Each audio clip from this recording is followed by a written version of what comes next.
who actually loves me here. He leaned back, feeling old bones creak, eyes wet with regret. Who would stay by my side if I was dying? It was the kind of silence that made you question if a house was a home or just a cage. Edward Mason sat alone in his grand study, surrounded by paintings, certificates, a roaring fireplace that no longer gave him warmth. He held an old photograph in trembling hands. A younger man smiling, arms draped around a beaming family that felt like strangers now. He swallowed hard, voice cracking as he spoke to the empty room.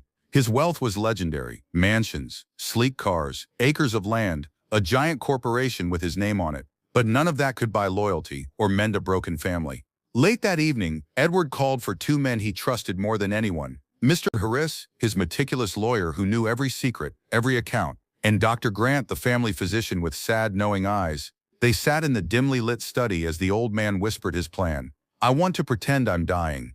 Dr. Grant blinked, his brow furrowing. "Sir, are you sure?" "Yes, I need to see their true hearts."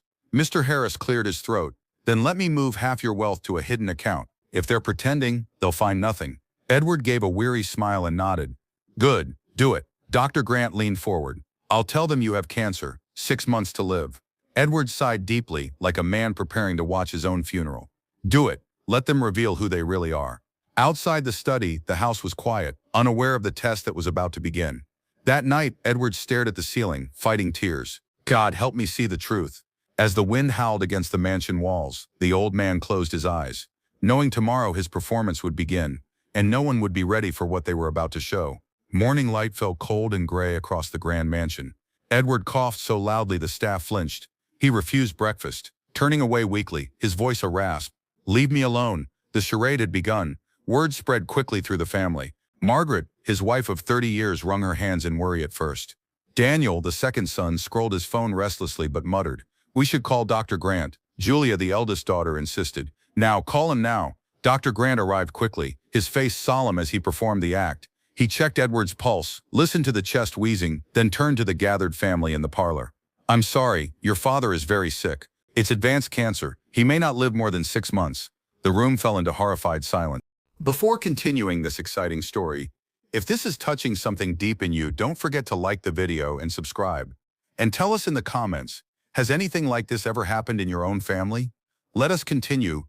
Emily, the youngest child, dropped to her knees, sobbing, crying desperate, "Daddy, no, please don't leave me." Daniel blinked rapidly, avoiding his sister's eyes. Julia sat down slowly, pale, hands shaking. Margaret clutched her chest, eyes glassy. But grief was a short-lived guest in that house. Days later, the tears dried. Margaret stopped coming to Edward's room. Cold tone of, "I can't bear to watch him suffer. It breaks my heart." Julia made excuses. "I'm too busy. There's too much on my plate." Daniel packed his bags. "I have to travel. Work won't wait." Only Emily stayed. She brought water, wiped his forehead, held his fragile hands. "I'll never leave you, Daddy." Edward watched quietly, memorizing it all, heart cracking even though he knew it was a game. Then Richard, the eldest son, showed his true colors. He entered Edward's study like he owned it, carrying papers. "You should rest, Father. Let me handle the company now." Edward nodded weakly, voice thin. "Of course," but inside, he was making mental notes. Richard wasted no time. He fired loyal workers, threw lavish parties, bought a sports car, posted photos of vacations with models. Julia spent money on jewelry, clothes, expensive hair treatments.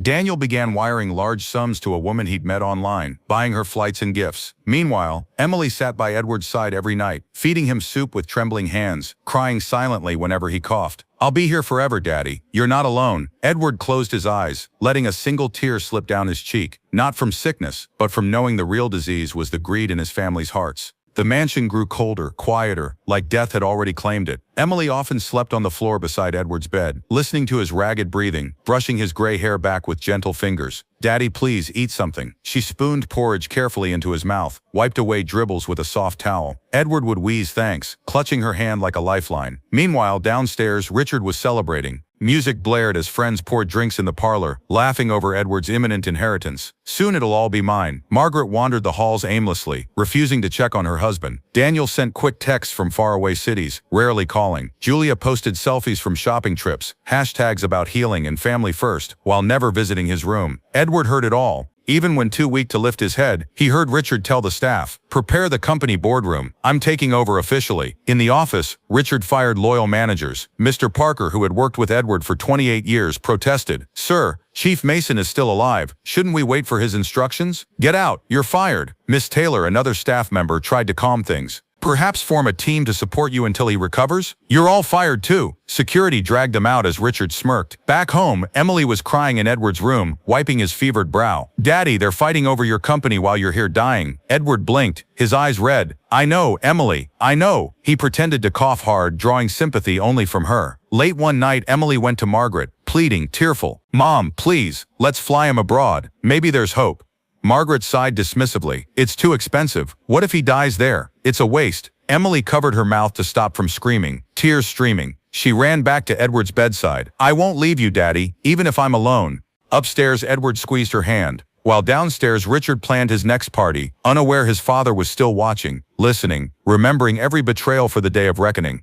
The mansion felt like it was cracking at the seams. Emily sat beside Edward's bed, gently rubbing his chest as he coughed. "Daddy, please take a sip of water." Edward turned his head slowly, eyes shining with something deeper than sickness. He watched her closely, memorizing her face, the only light in that dark house. Meanwhile, Richard sat in the office chair he'd claimed for himself, feet up on Edward's old mahogany desk. "Cancel the old contracts. We need new suppliers who'll grease my palm." He laughed with two of his friends from college, men who knew nothing about the business but everything about parties. The once loyal staff whispered in corners. Bills piled up in the company safe. Clients called less and less, but Richard didn't care. "I'm the boss now. Let them all leave if they want." At home, Margaret began avoiding Edward's room entirely. "I can't bear the smell. It's like death is waiting in there." Julia rarely visited either, claiming busy errands that led to boutique openings and hair salons. Daniel called sometimes, but only to argue with Richard over the company finances. It was Emily who carried the burden alone. She bathed Edward, fed him pap with a small spoon, sang quiet hymns at his bedside. "I won't let you be alone, Daddy, I promise." Edward blinked slowly, pressing her hand with weak fingers. "Emily, my child." One night she went to Margaret in tears. "Mom, let's please take Daddy abroad. There might be hope." Margaret rolled her eyes. "Hope? For what? So he can die there and waste our money?" Emily covered her mouth to stifle a sob. "How can you say that? He gave us everything." Margaret snapped. "He's already gone, Emily. The sooner you accept it, the better." Emily turned away, shaking. That night, she sat by Edward's bed, whispering into the darkness. "I don't care if I'm the only one. I'll be here until the end."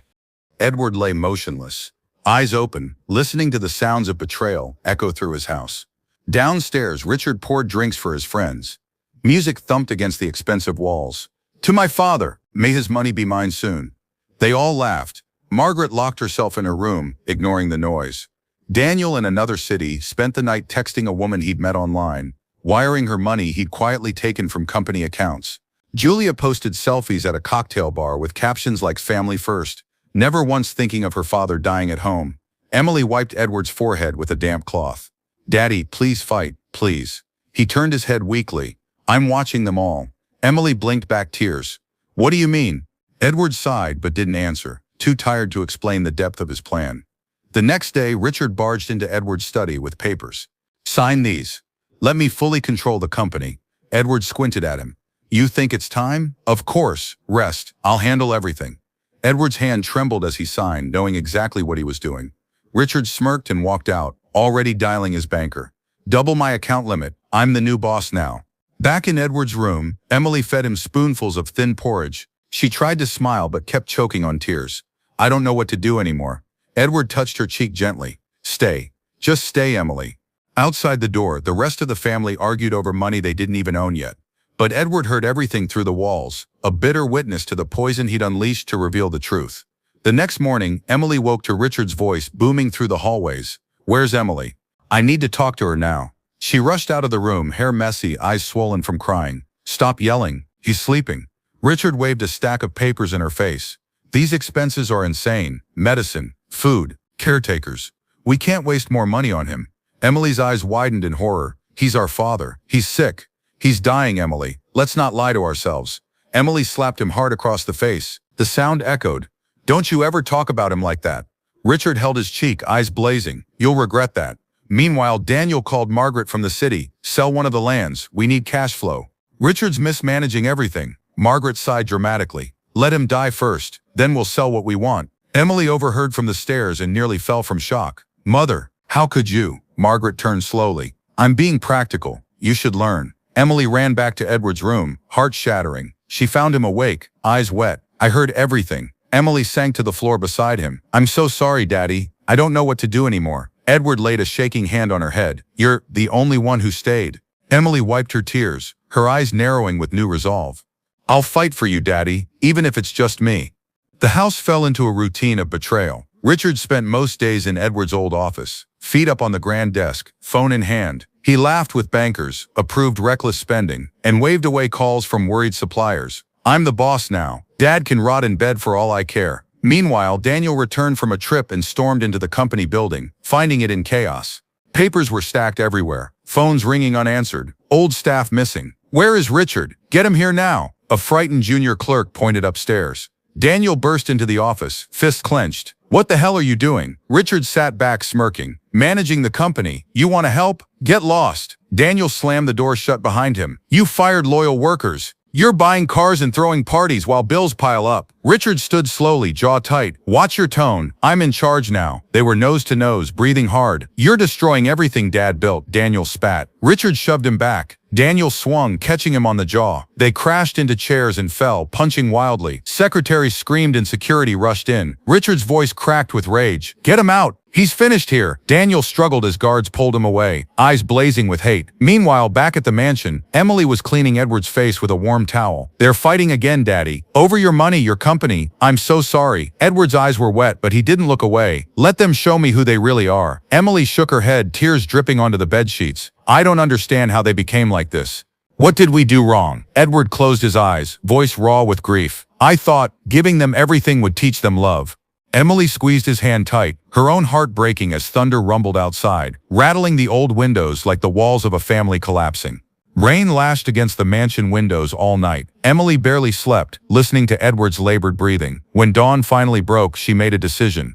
I won't let you die in this house. Not alone. She packed a small bag quietly, a flask of warm water, medicines, Edward's favorite wrapper. She went to the driver, voice low but firm. We're going back to the village, today. The driver blinked in surprise but nodded. They lifted Edward gently, wrapping him in blankets. Margaret stood at the top of the stairs, arms folded. Where do you think you're going? Emily glared up, tears burning in her eyes. Somewhere people actually care about him. Margaret scoffed. Fine, go, less trouble for me. Richard was in the study counting invoices. Daniel had left the house in a rage after their fight. Julia was out shopping, oblivious. No one said goodbye. The car rolled out of the grand gates and onto the red clay road. Edward coughed weakly, his head resting on Emily's lap. Why are you doing this, Emily? Emily pressed her lips to his forehead. Because I love you, Daddy. I can't watch them treat you like you're already dead. Hours later, they reached the small family house in the village. It smelled of earth and firewood. Neighbors rushed out in surprise. Chief Mason, we heard you were dying. Emily held his hand tightly. He's alive. Please help us take care of him. Old friends and family gathered. An elderly aunt wiped Edward's forehead with herbs. Young cousins swept the yard and cooked yam porridge. People brought palm wine, cola nuts, prayers. Edward blinked slowly, breathing the village air, harsh, soft as feels like home. Emily sat beside him on the old wooden chair under a mango tree. I won't let you go. Not yet. As the sun set behind the palm trees, Edward squeezed her hand weakly and closed his eyes, for the first time looking truly at peace. Morning came with soft light spilling into the old village room. Emily woke up on the hard mat beside Edward's bed, her body sore but her mind clear.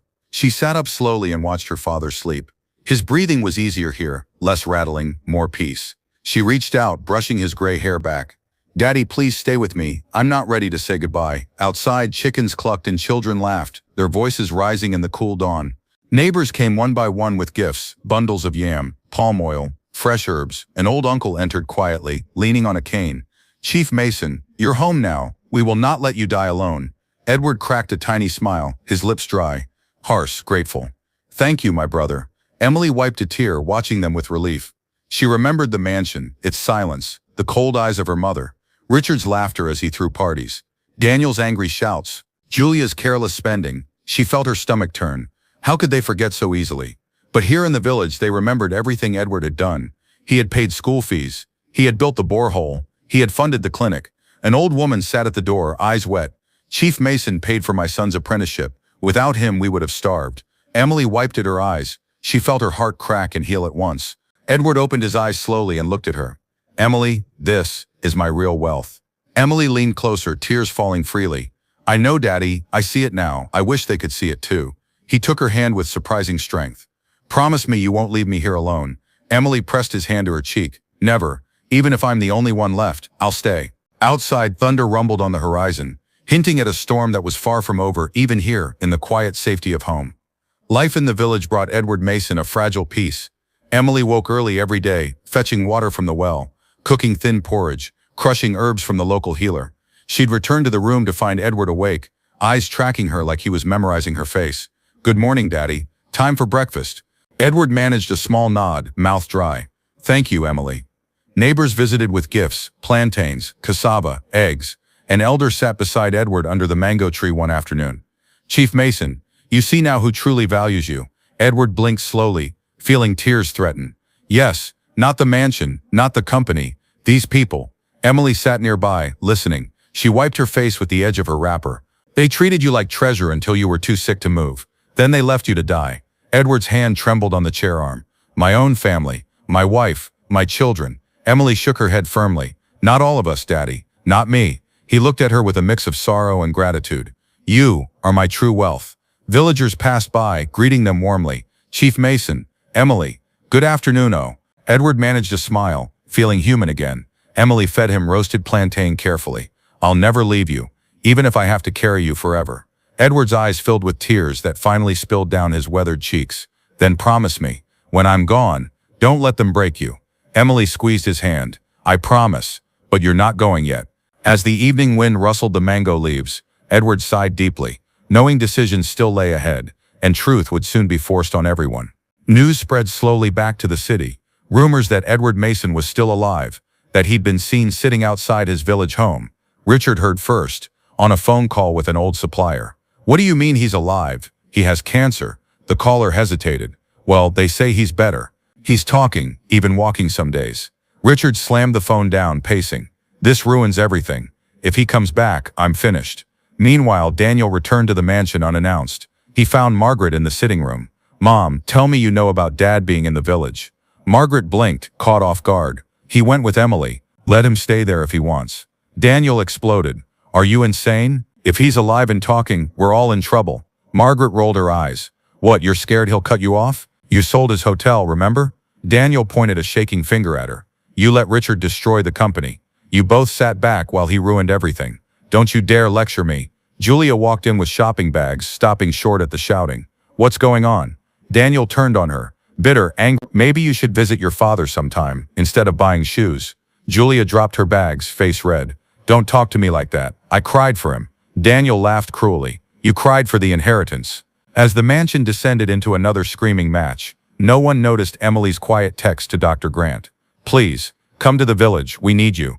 Emily sat outside in the village yard as the sun set. She watched Edward doze in his wooden chair, a thin wrapper around his shoulders. Chickens pecked the dirt. Children ran past laughing. She rested her head in her hands, exhausted. She felt older than her years. God, please, don't take him yet. That night she cooked watery porridge over a fire, humming an old hymn. She spoon-fed Edward carefully. Open, Daddy, just one more. Edward swallowed with effort. My Emily, so strong. She choked on a sob. I'm not strong, I'm just here, because you deserve someone to stay. He coughed, his thin chest rattling. They'll come for me, you know, when they realize I'm not dead. Emily wiped his mouth. Let them come. I'll be here. I'm not afraid of them. Edward looked at her for a long time. My child, you're the only one who passed the test. Emily shook her head firmly. I don't care about tests. I just want you to live. Outside, the wind picked up, rustling the old tin roof. Voices could be heard approaching. The village elder knocked gently. Emily, Chief Edward, visitors are here. Emily stood slowly, wiping her face. Who? The elder gave her a sad, knowing look. Your brothers, and your mother. Edward's eyes opened wide. It begins. Emily drew a shaking breath and squared her shoulders, ready to face them all in the dark village night. The village yard was quiet, except for crickets and the low murmur of voices. Emily stepped onto the packed earth with bare feet, her wrapper tied tightly around her. She held a lantern high, casting light over the small crowd at the gate. Richard stood there first, sweating in the humid night air. Daniel beside him, arms folded, eyes flashing with restrained anger. Julia nervously clutched her handbag, trying not to look at anyone. Margaret stood tall behind them all, lips pursed in cold disdain. Emily, we're here for your father. Move aside. Emily planted her feet, He's not a prisoner, you didn't want him. Now you want to drag him back? Richard took a step forward. Enough, he's coming home. The company is failing. Investors are leaving. He has to fix it. Emily's eyes blazed. Now you need him? After you all treated him like he was already dead? Daniel glared at her. You don't know anything about business. You wouldn't understand how desperate things are. Julia spoke up weakly. Emily, please, just let us see him. We're still his children. Emily shook her head slowly, tears welling. You're his children when you need something, not when he's dying. Margaret's voice cut through the night. Move. You think you own him because you wiped his mouth for a few weeks? You don't decide anything here. Emily's lips trembled. I decided to love him, even when none of you did. Behind her, Edward's voice rasped from the dark doorway. Enough. Everyone fell silent, turning. Edward leaned on his cane, breath ragged but eyes sharp. Let them come in, Emily. Let them see me. Emily lowered the lantern slightly, her face set with a fierce, trembling resolve as her family walked past her into the house. Inside the dim room, Edward sank slowly into his chair, breathing heavily. Emily fussed over him, adjusting the wrapper on his shoulders. Richard stood stiffly against the wall, Daniel pacing restlessly, Julia sniffling quietly. Margaret sat on a low stool, arms folded, eyes sharp. Edward raised a trembling hand. Sit, all of you. They obeyed slowly, awkwardly. Edward let the silence drag, his labored breathing filling the space. I heard you were fighting, even here in my house, over me, over what I built. Richard cleared his throat. Father, please, the company is going under. We need your help. Edward fixed him with a stare that made Richard squirm. You needed me when I was dying. When you were stealing my money? Daniel opened his mouth and closed it, looking away. Julia wiped her eyes. Daddy, I'm sorry. I didn't know what to do. I was so scared. Edward's gaze softened only slightly. Scared of what? Losing me? Or losing the inheritance? Margaret sniffed loudly. This is pointless. We came for you so you can save your empire, not lecture us. Edward turned to her, eyes glinting with old fire. You showed me who you are, Margaret. You all did. Emily sat by his side, taking his hand. Daddy, don't tire yourself. You don't have to explain anything, they know. Edward squeezed her fingers weakly. Yes, she knows. Richard took a step forward, voice cracking. Dad, please, I messed up. I didn't know what I was doing. Help me fix it.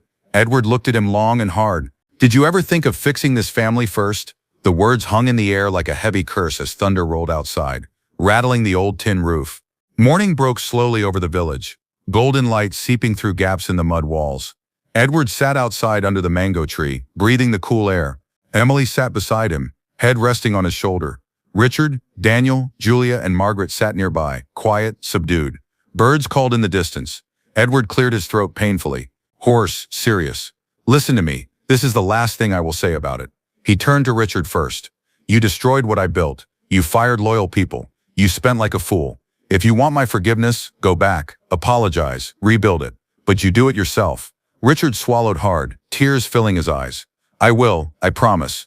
Edward turned to Daniel. You sold my hotel, my land, for quick money. If you want redemption, earn it. I will not give you another dime. Daniel lowered his head, shame burning his face. I understand. He looked at Julia next. You ran away from all of it. You pretended it wasn't happening. If you want something from me, show me you can stand by someone when it's hard. Julia sobbed openly. I will, Daddy, I swear. Then he turned to Margaret. You betrayed me in the worst way. You let another man into my house, into my bed, while I lay dying. You will leave. Today, I never want to see you again. Margaret's mouth trembled. Edward, please, don't do this. Don't throw me out like a dog. Edward turned away, voice cracking. I trusted you most, and you broke me. Margaret fell to her knees, wailing. Emily held Edward's hand tighter, tears streaming.